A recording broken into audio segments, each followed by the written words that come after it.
Assalamualaikum warahmatullahi wabarakatuh. Sebelumnya izin memperkenalkan diri.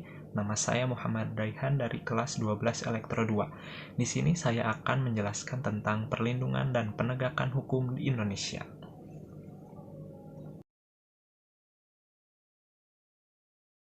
Apa sih sebenarnya hakikat perlindungan dan penegakan hukum itu? Hakikat perlindungan dan penegakan hukum.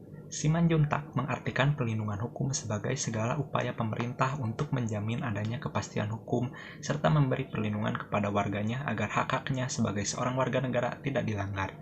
Dan bagi yang melanggarnya akan dapat dikenakan sanksi sesuai peraturan yang berlaku. Dengan demikian, suatu perlindungan dapat dikatakan sebagai perlindungan hukum apabila mengandung unsur-unsur sebagai berikut. Yang pertama, adanya perlindungan dari pemerintah kepada warganya. Yang kedua, jaminan kepastian hukum. Yang ketiga, berkaitan dengan hak-hak warga negara. Yang terakhir, adanya sanksi hukuman bagi pihak yang melanggarnya. Pada hakikatnya, setiap orang berhak mendapatkan perlindungan dari hukum.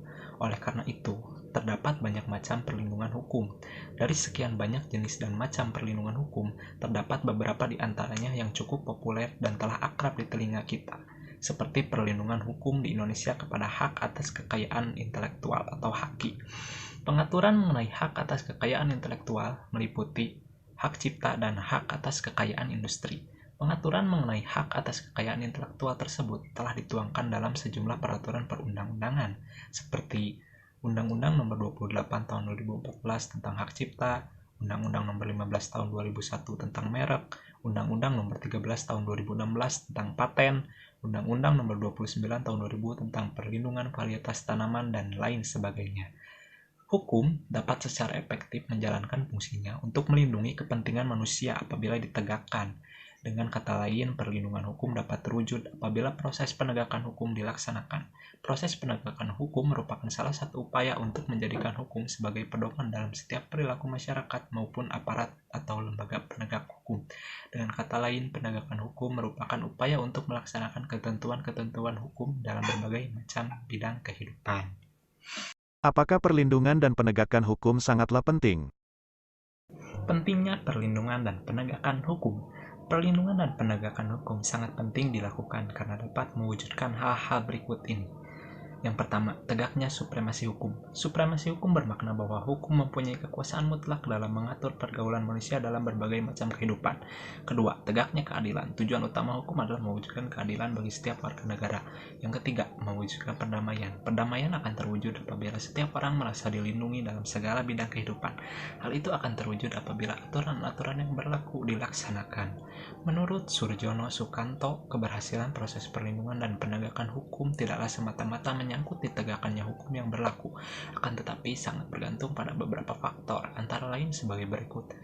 Yang pertama, hukumnya. Dalam hal ini yang dimaksud adalah undang-undang yang dibuat tidak boleh bertentangan dengan ideologi negara. Selanjutnya, undang-undang haruslah dibuat sesuai dengan kebutuhan dan kondisi masyarakat di mana undang-undang tersebut diberlakukan. Yang kedua, penegak hukum. Penegak hukum harus menjalankan tugasnya dengan baik sesuai dengan peranannya masing-masing yang telah diatur dalam peraturan perundang-undangan. Menjalankan tugas tersebut dilakukan dengan mengutamakan keadilan dan profesionalisme sehingga menjadi panutan masyarakat serta dipercaya oleh semua pihak termasuk semua anggota masyarakat. Yang ketiga, masyarakat. Maksudnya, warga masyarakat harus mengetahui dan memahami hukum yang berlaku serta menaati hukum yang berlaku dengan penuh kesadaran akan pentingnya dan perlunya hukum bagi kehidupan masyarakat. Yang keempat, sarana atau fasilitas yang mendukung penegakan hukum. Sarana atau fasilitas tersebut mencakup tenaga manusia yang terdidik dan terampil, organisasi yang baik, peralatan yang memadai, keuangan yang cukup, dan sebagainya. Yang kelima, kebudayaan. Dalam hal ini, kebudayaan mencakup nilai-nilai yang mendasari hukum yang berlaku. Nilai-nilai mana yang merupakan konsepsi-konsepsi abstrak mengenai apa yang dianggap baik sehingga dianut dan apa yang dianggap buruk sehingga dihindari. Sekian yang dapat saya sampaikan, semoga bermanfaat. Mohon maaf apabila ada kesalahan. Terima kasih. Wassalamualaikum warahmatullahi wabarakatuh.